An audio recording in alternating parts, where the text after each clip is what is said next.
Welcome to today's episode, brought to you by the Women in Medicine Summit, a transformational CME conference happening September 13th to 14th at the Drake Hotel in Chicago.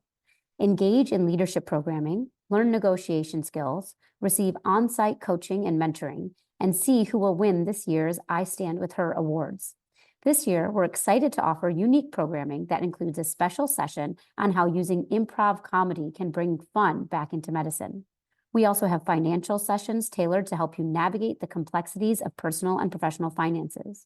Discover ways to advance into leadership roles, combat burnout, and either reignite your love for your current role or find joy in a new career path. Don't forget our Friday evening gala, a highlight this year you definitely won't want to miss. Register now at womeninmedicinesummit.org and be part of the movement that is shaping the future of healthcare. Join us to network, learn, and celebrate the power of women in medicine.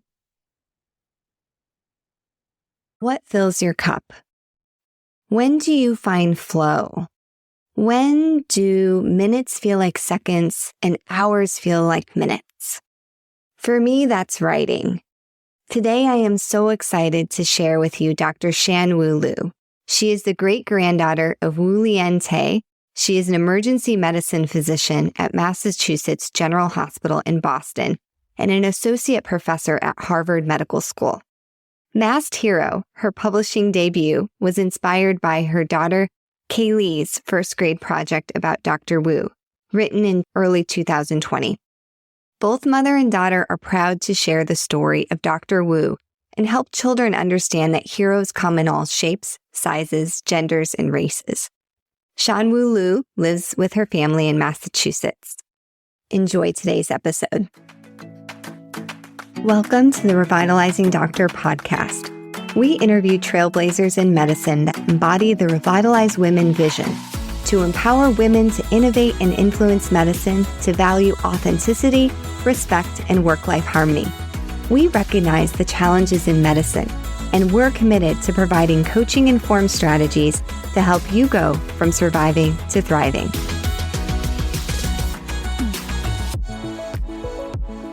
One of the favorite things that I get to do on this podcast is talk with authors. Doctor authors are really my favorite people. And today I am excited to share with you Dr. Shan Liu. She's an emergency medicine doctor and children's book author. Dr. Liu, it's great to have you on the podcast. Thank you, Dr. Austin. It's a pleasure. Thank you so much for this opportunity. So tell our audience a little bit about you. Where do you work? What's your story? I work at Massachusetts General Hospital, and I trained there and pretty much haven't really changed positions since I started, in terms of I still work in the same parts of the emergency department after all these years. We did start a geriatric emergency medicine division here, and I'm the geriatric emergency medicine fellowship director. So I started my career doing research in boarding and the adverse effects of boarding on our patients, and have recently transitioned to, over the last decade or so, how to improve the care of geriatric patients in the ED, because those are probably the most vulnerable patients to boarding. And now I'm circling back to actually looking at the impact boarding on geriatric patients, but also leading the geriatric emergency department guidelines writing group. That is what I'm focusing on. That's so wonderful. And I guess, unfortunately, given how much boarding is happening right now, it's a research-rich environment, I would imagine. Yes, there's no lack of opportunity to study it. And unfortunately, things seem to be getting worse, unfortunately, for our patients. Well, let's take a step back. And we like to start the podcast with your doctor origin story. Why did you become a doctor? Great question. I think I just always wanted to be a doctor and work in public health. I remember in sixth grade, us talking about career things, and I just knew that I wanted to do emergency medicine. And I grew up hearing stories about my great grandfather, who, did a lot of work in public health and medicine in China. And whether or not that was the story of my inspiration or just the fact that I was really interested in science, I just always wanted to do that. I always wanted to be a physician. I pretty much never wavered from it. I took time off after college to do public health work and research in Honduras and originally wanted to do more global health and then transitioned to trying to do more research locally. Do you think the reason you're still a doctor is rooted in that origin story, or has it evolved and changed over time?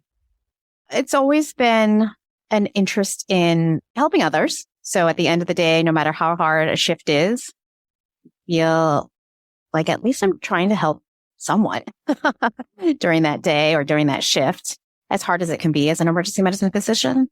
And then the public health aspect has always been, we in emergency medicine are particularly sometimes expensive in the whole healthcare realm, but we do serve such a need in terms of public health. We're on the front lines of everything, right? Of the opioid epidemic, of motor vehicle accident, of gunshots, and violence, and so much in the world. So basically, unlike many other specialties, we actually have to think of how many people are in the waiting room. So it's not just the person that's in front of me that I'm taking care of, but it's also everyone else that is still waiting to be seen. So that public health perspective has always been a part of a career in emergency medicine for me.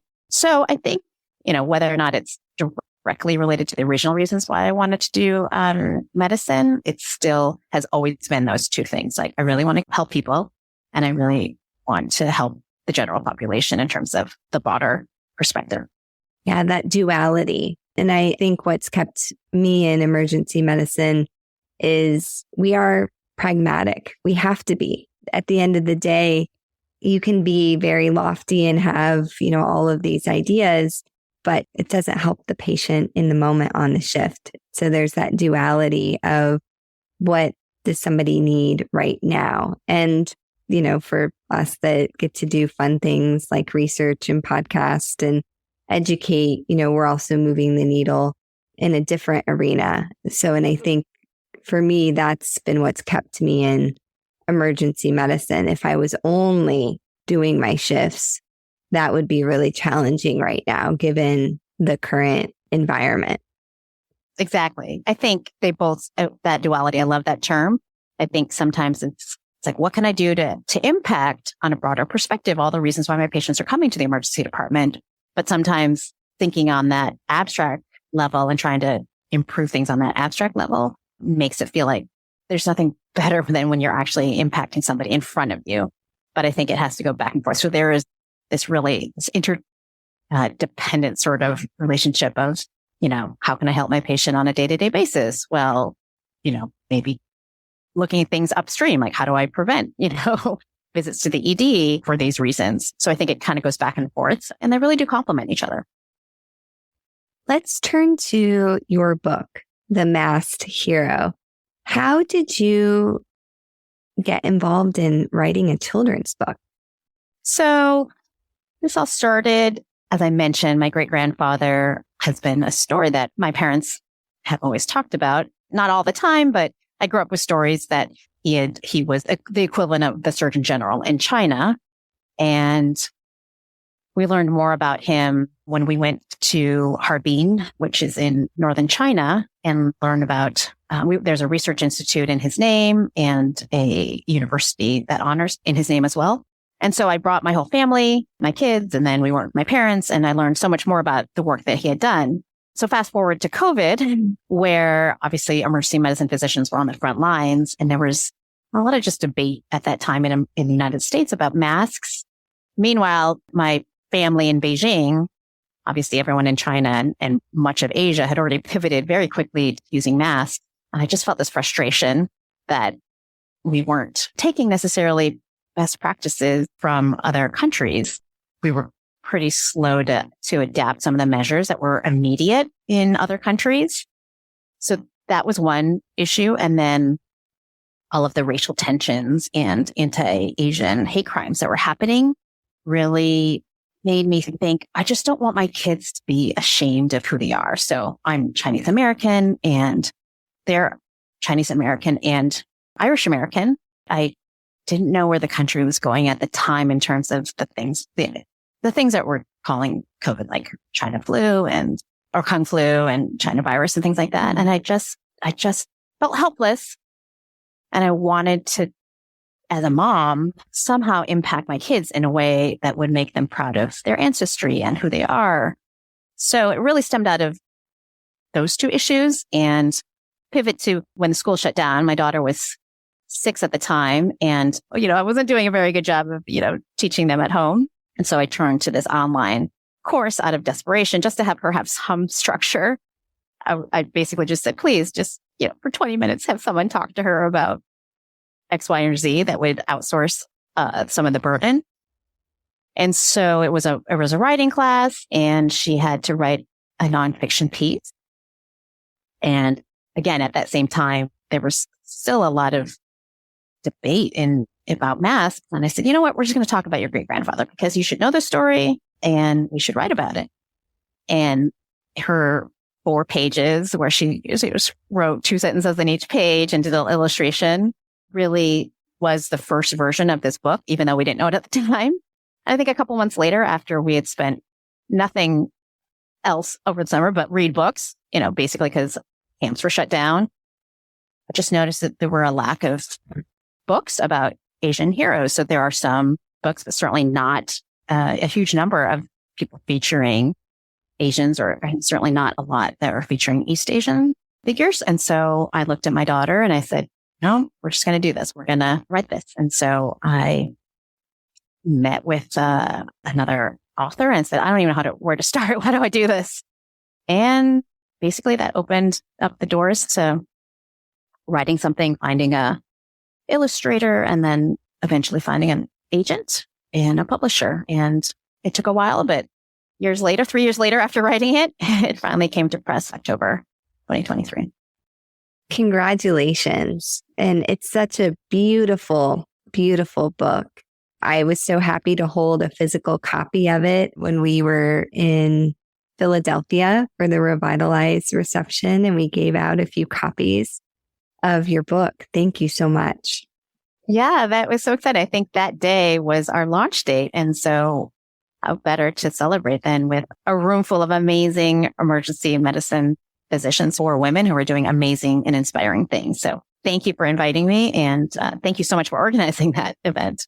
And we hope to do many more events like that. And Linda and I are both avid readers, and we look forward to cultivating the doctor-author relationship as Revitalize grows.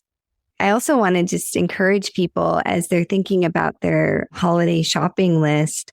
I've already bought 1 copy for my best friend's daughter, and I think this would be a fabulous gift for our listeners that are looking to get some books for the children in their lives.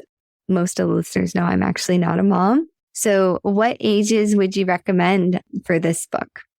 So it's listed as 4 to 8, but I think it's probably better for at least a 5 to maybe a 9 or so reader. There's just some themes. It basically talks about the origin of the first respirator. So my great grandfather invented the predecessor to the forerunner of the N95, but it is in the middle of a plague outbreak. And so some of the themes may be a little bit heavy for someone 4. And having done a couple talks with preschoolers, they can understand some of the things, but some of the things obviously are a little bit heavy at that age. But I would say 5 to 9 are great ages for this book.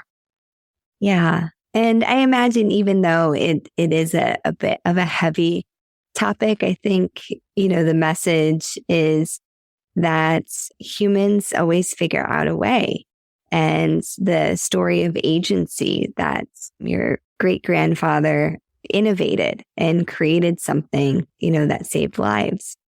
Exactly. That when there is need, people have to step up and basically try to manage it. And I can't be more proud of, now that it's been 3.5 years since COVID, really just watching our colleagues. And I know nobody wants to go back to COVID, in terms of, the original, that first wave, but the innovation and just the community that we saw in terms of certainly in the emergency medicine field, but even in the whole hospital, right? Like people like surgeons coming down to translate for our patients and people coming out from clinic to like be in the ICU and retrain because there was just a need. And I think we'll just look back on this time as as, yeah, being super hard, but really, in terms of science, like getting a vaccine in a year and pivoting to homeschooling for a year and a half, and just how much innovation there was, particularly, I think, among our colleagues in the emergency department, because we were just on the front lines and terrified, right? And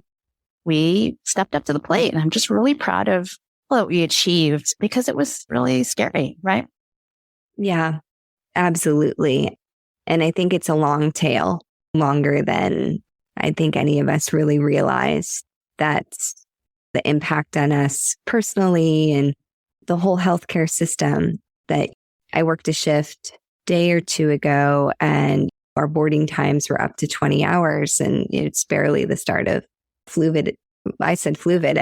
It's the start of fluvid, flu COVID. Call it the fluvid test when you do the combined. All these words that came out of the pandemic. Healthcare's ran on this razor edge before the pandemic. And the amount of disease that was left unmanaged, from diabetes to cancer, we're still seeing that fallout of delays in treatment and the impact that has. And so that's challenging. And so holding both things, that this work is still really, really hard, but then also pausing and reflecting that it is amazing, all these things that we did. I want to spend a little bit of time on how you were able to access profound amounts of agency during that period. Because many people, and I will raise my hand as one of them, it was hard to access agency. And I think if I have one regret from the time in the pandemic, is I think some of us felt being on social media and complaining, in some ways we thought it was educating, like I'm saying these are the conditions on the ground. But I feel like if I could have pulled a little bit back from that and put my energy towards writing a book or something like that, how were you able to access that agency? Was that something you had always done? Or was there something that got lit inside of you during that period? That's a great question. I think it was sort of seeing this silver lining and also having these passion projects. And I'm going back to even just going into medicine. There's certain things that I felt have just been these callings, right? So choosing to do emergency medicine, we're just like, this is what I need to do. And I think it was the same with this book in a way that was just this, I have to do this and we have to do this and it has to get out there. And I am just not going to give up. I originally was going to do a self-published project, which is great. There's a whole industry in that, but eventually it made its way into an agent's hand and to a publisher accepting the manuscript. I also just think it was my sister works in the political world and in terms of diversity and representation, and she was going to rallies. And I just thought I wasn't ready to go to rallies during COVID, but other people were. I applaud them. I just wasn't one that was that comfortable doing it. But this was my way of making my voice known. Was I wanted to basically have an impact. And I just felt like, as horrifying as COVID was, it just opened up all of these discussions about racism. And I just felt like this was this calling to make somehow an impact on our younger generation. And I think my takeaway for myself was like, well, maybe I can't change the minds of people who are adult, but maybe I could change somebody who's 6 years old in terms of just giving them different people that they can look up to. And that was, I think, just simply my goal. And then, to be honest, in COVID, I was just really looking for places where I could find joy. And this was one of them, which was, how can I just really share a story that might inspire other children? And there was another thing in COVID that we did with my daughter, which was I put out this chalkboard and we put out a bunch of paper and we wrote down, like, where do you find joy? And neighbors came out and wrote down. We did it for about a year on and off. And I think that was also just like desperation of being like, I want to find something happy in this dark time. And it was amazing. I just felt like it really developed some community.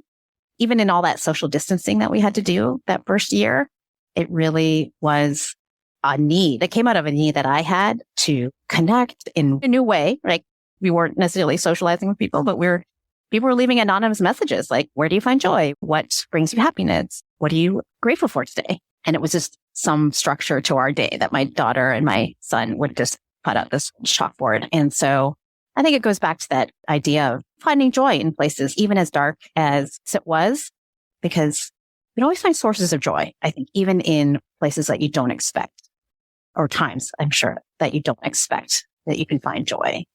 It's hard to find.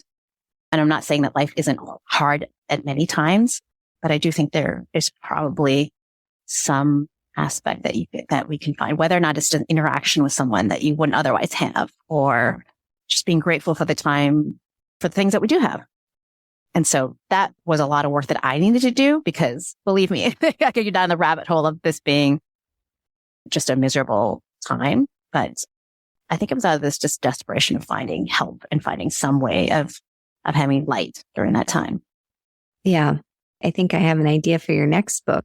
Did you take pictures of those chalkboards? Do you have a lot of those? Yeah, we took pictures, I think, of all. I actually kept them all and thought about how to make it into something, because I do feel in this time of just such a fractured political landscape that it still just goes back to community. And we just don't talk to our neighbors as much as we used to back in a generation ago. And I think we live in America, and it's okay to have difference of opinions, and we should be able to have differences in opinion and still have community, because we're not going to really change things on a national level. Can't really communicate with our neighbors or people who have different opinions. I think Mayor Wu, who's the mayor of Boston, she has really wanted to foster these neighborhood sort of communities. And I just think it's important. I think we need to reach out to our neighbors, and I could do a better job. But I think it was a special time during COVID because people weren't doing 10 activities a weekend, right? They were walking around and everything else was canceled. So they would walk around and come to our house and answer these questions. Stay tuned. We'll be right back. Are you a physician mom with school-aged children feeling utterly exhausted? My friend Dr. Sheeta Shaffi invites you to take a little time this summer to join her in a small, intimate group for meaningful conversations. Dr. Shaffi is an emergency physician, coach, and mom to 8-year-old twins. She understands firsthand what you're going through. This isn't a pizza party or a yoga class. You'll meet for 2 one-hour sessions twice a month starting in July to help you move out of exhaustion, let go of mom guilt, and live a life you're not only proud of, but can truly enjoy. Connect with her on LinkedIn or Instagram at Sheeta Shaffi to learn more. Sheeta is spelled Shideh, and Shaffi is spelled Shafie. You can also check the show notes for a link so you can connect with her there as well. I love that. That is such a great story. And I think a good call to action for listeners along with buying your book is maybe trying to make one connection this week with somebody that lives close to you. We have a lot of older people in our neighborhood, and I'm so proud of my husband. He is very passionate about trees and people having gardens and promoting what can do that. And so some of the older people in our neighborhood have trouble maintaining their trees. So this one person, he helps her cut one of her trees every year. And I just love that so much. It's small and profound, all wrapped in one. And it doesn't take a lot of time.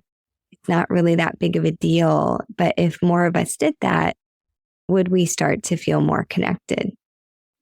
Oh, I love that story. That's exactly, which is, it gives him, I'm sure, as much joy to do that. And certainly the neighbor is probably just like touched and really just needs help from other people. So I love that your husband's doing that. That's great. Sounds like a great man.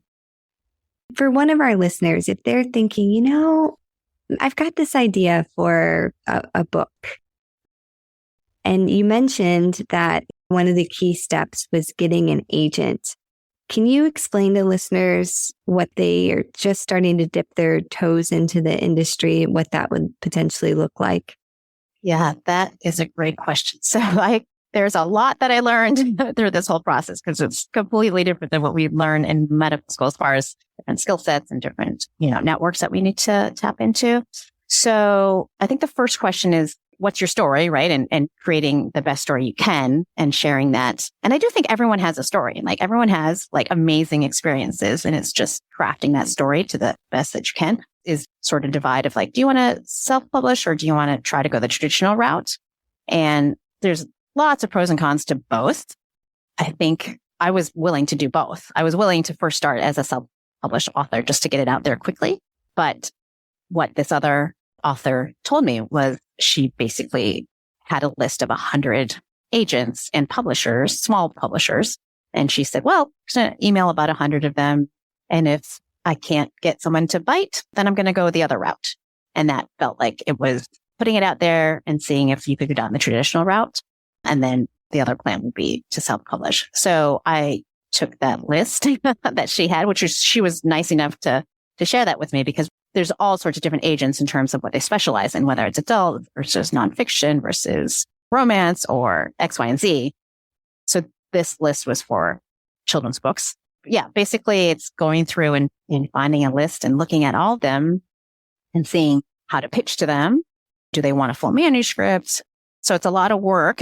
And like many things in life, it's basically like emailing and just going through a bunch of different contacts and saying, are you interested? And then following up. And eventually it ended up being a friend of a friend who originally looked at it, said, this needs to be whimsical.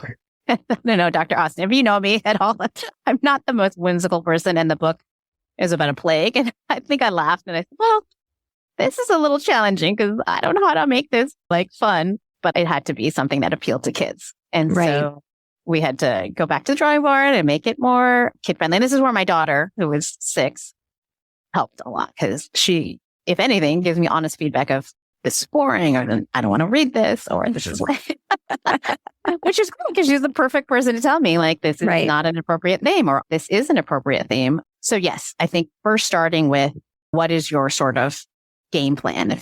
Are you going to only self-publish or are you only going to go down the traditional route? And if you are willing to go one way or the other, what is sort of the criteria of are you going to try to reach out to 100, 200, 300, groups and agents and then say, I will go back to the self-publishing route? Or is it a time frame? In 3 months, I don't get a response, then I'm going to do this. So sort of the calendar of is this something you need to get published for yourself or for whatever reason in the next year or in the next 3 years, as it was in my case? I'll say this to the listeners is that it takes a long time. I literally wrote this like an emergency medicine person in November of 2020. And then I often wonder what takes so long, but it does take a long time. I think the publishing industry just has a backlog of books to publish. And so you kind of have to stand in line and go through all the distribution routes and just literally the shipping of books takes time and scheduling that it has to be on a calendar. So like many things, the whole process of publishing, first to get it accepted by a publisher. And then it's knocking on a lot of doors, metaphorically speaking, and not hearing much. And then similarly, right now once it's launched, that's where a lot of the work begins in terms of just getting it out there. And so emailing many, many people to put it in bookstores or emailing it put to media. And so it's a lot of just writing out there and emailing schools and saying, would you like a speaker? These are all things that I never knew went into launching a book, but I've learned a lot. And it's been really good to learn something completely different, like a whole different industry in the last 3 years. Yeah. I mean, just so many threads to tug on there. I'm listening to that story, thinking about learning a whole new industry. Medicine was this whole thing, and we're still learning all the time in that, but using a whole nother set of skills, public speaking, writing, persuasion, all different skills. So that's a great reason for people to think about branching out and doing something completely different. Were you naturally a public speaker, or is that something that you've had to grow while you're doing the book launch? So my mother was a big debater and speech person when she was younger in college. So my parents used to say when I was in kindergarten, or maybe even younger, that they made me stand on a chair and just speak. And I remember somehow I got into speech competitions a little bit in high school. I don't mind doing sort of prepared speeches. We do that all the time in academics. I think it's always harder to do things where you have to speak off the cuff. So I'm much more comfortable doing planned talks. But what's been challenging is sort of some of the, particularly like a radio interview or where it's live, because I think there's always that fear of not saying the right thing. And then it's just out there, right? So those are harder, more challenging. But again, that's part of the whole process of this and learning. And there is a whole skill set behind it. And you only get better by doing it more often. So unfortunately, right, in life, you only get better at things by trying it and then improving and practicing and breaking down sort of like the components of what you need to do. So that has also been a great learning experience. So I think, as you said, all components of this whole new experience has been things like networking, right? I would say your amazing event at ASEP, where it's networking, has always been a little bit challenging for someone like me because I'm much more of an introvert. And so to walk in and maybe know one person or two people for someone who doesn't drink alcohol, it's always been sort of not my comfort zone. But if you actually, I read the book, How to Make Friends and Influence People, and it's great because you can break it down into skill sets that you can learn rather than try to just change your whole personality. And I think I enjoyed it. I really enjoyed your event and just meeting a bunch of really amazing other women. This was fabulous. And men. There were men there too, but it was just a lovely experience. And so I applaud you for bringing all these people together, all these really cool people who are doing interesting things. It's one of the best parts of Revitalize. And I am going to put it out there that we are looking at a West Coast event for spring of 2024. Oh. So obviously all listeners and everyone that subscribes to our newsletter will be in the know right away when we're ready to share that. And we want to hear from all the listeners. So hit us up on social or send me an email message about what in-person events you're craving right now. From what we're hearing is people are more interested in regional things that maybe they could drive to.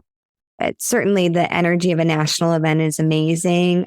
And then maybe trying to piggyback on national events that a lot of us go to already is also a formula we're looking at. But we want to hear, how do people want to connect? The energy was amazing in the room. We sold out and we even had a few people that were trying to come and we were able to accommodate. So the need is there. It's just how do we create that? Collaborating and thinking about ways to have more of those in-person events, because the virtual space is great, but there's conversations that happen in person that would never happen virtually for whatever reason. Yeah, I think it goes back to human connection. And there's so much that we learned by pivoting to the virtual world during COVID, but we all crave just human interaction. There's amazing amounts that can happen online or virtually, but there's nothing that kind of replaces just having spontaneous conversation with someone that's just in person. 100%. Well, this has been such a wonderful conversation. I'm guessing there's several listeners that are ready to buy their copy of The Masked Hero. What's the best way to buy a copy of that book? So it is available online. Probably the best way is through my website is www.maskedherobook.com or www.shanwuliu, SHANWOOLIU.com for ways you can buy the book, but it is available at your local bookstore. If they don't have it, they can order it. It's also on Barnes and Nobles or Amazon and certainly like I said, the local bookstore, if they don't have it, they can order it for you if you want to support your local bookstores. Yeah, which that's another great plug for community. I mean, there's certainly a lot of convenience in online, and sometimes that's what we need to do. But on my goals for 2024 and the holiday season in 2023 is to make more connections with local bookstores and seeing if I can work out those conveniences that I want, but try to use a local business owner and support what they're doing. Because I love bookstores. I have to be ready when I go in because I'm going to leave with several books, and I don't want that to go away. No, that's for sure. It's funny. Every time we have a book talk, my son comes out with 5 books, which is great. I love that the kids love, reading other and supporting other authors. Yes, we've had great experience with so many bookstores on this tour. So we always love supporting them. Yeah, I didn't want to go to the toy store when I was a kid. I was like, I want to go to the bookstore. I know. It's probably why you're a doctor, right? Probably. Yes, in part. And hopefully I'll be joining the author group in the next few years. So I'm working on my own memoir and a book about my journey to healing as a healthcare worker, really informed by COVID and my experience as a veteran as well. So I'm right in the thick of all the things that you're talking about. And I'll be really excited to share it with, obviously, this community will be the first to know when I'm ready to share more about it. Yeah. Well, if I can help you, Dr. Austin, I'd be happy to help you if there's a way I can do that. Yes. And I think that's a really great message of why we're doing this and I have to relearn this lesson all the time. It's been mostly in the sim lab recently. I'm building a sim lab at my new workplace, and there are all these problems I run into with a new space. And for some reason in our medical education, we were taught as interns that you fix it, you problem solve on your own. And I'm learning over and over again that there's so many people in the hospital that want to help me, that have expertise in biomed and other things, technology, other issues that come up. They're like almost sitting around like, oh, I have capacity to fix a problem, where right now I have low capacity from a time standpoint. So I would really encourage people, whether it's writing a book or making some other change in your workplace, looking around to see if there are people that actually do want to help. And it's very rare that I run into somebody that's a flat no. Maybe it's like not right now, or this isn't a good time, or reach out to this person, but it's rarely a full stop no.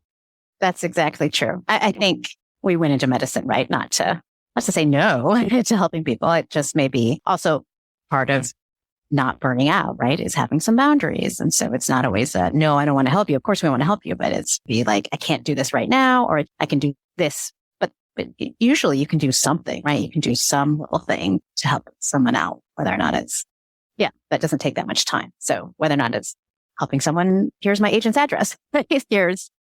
Here's just a book to start with, right? Or here's one part that someone else can edit or take a look at. Just because it takes a community, and writing a book really, like particularly this story, is my daughter and I are the ones sort of going around sharing it, but it really represents so many people's work and so much effort that went into it that I feel like we can hardly take much credit for it because it just was dependent on so many other people. And as you're probably finding out, that's just a great part of the whole project of writing something and putting it out in the world is just who you meet. And then just people that are excited and want to support you. I love that. There's no better way to end that. It really is a core value here at Revitalize that it takes a community, and your community will grow and shift over the course of your career. Most of us are very centered in our specialty when we start, but now look, you're a book author. You have your geriatric fellowship. There's so many other facets. And so to continue to form these connections through inviting interesting people on the podcast, in-person events, and the virtual community is really our vision, is to have this network of amazing women and allies, that you always have somebody that's got your back, whatever you're doing, whatever endeavor, whether it's super focused in your specialty or branching out into this new exciting endeavor. So I thank you so much, Dr. Liu, for sharing your beautiful story and your book with the world and with us here at Revitalize. Thank you so much, Austin. It's been such a pleasure. And I just really appreciate all your work. And I know how much time and effort this takes for you, but you really are helping our community. So thank you for everything. And I'm going to receive that gratitude. I'm going to savor it. I'm trying to do a better job. That was one of our messages this month, of pause and don't brush it off. Sit in it and savor that when you receive that gratitude. So as we're recording in Thanksgiving week, I hope our listeners, when they hear this, will send some gratitude and take some time to receive it this week too. Thank you. Happy holidays. Thanks for listening to The Revitalizing Doctor, a project of Revitalize Women Physician Circle. Our mission is to connect women physicians and allies through innovative, value-based coaching methods that align trust, support, accountability, and skill development to ignite the courage and clarity necessary to take bold actions, create change, and thrive. If you're interested in working with us, check out our website at peoplealwayshcc.com/revitalize or email us at revitalizemmm.info@gmail.com. This podcast represents the views of our host and guest. It does not reflect the views of any institution we work for or with.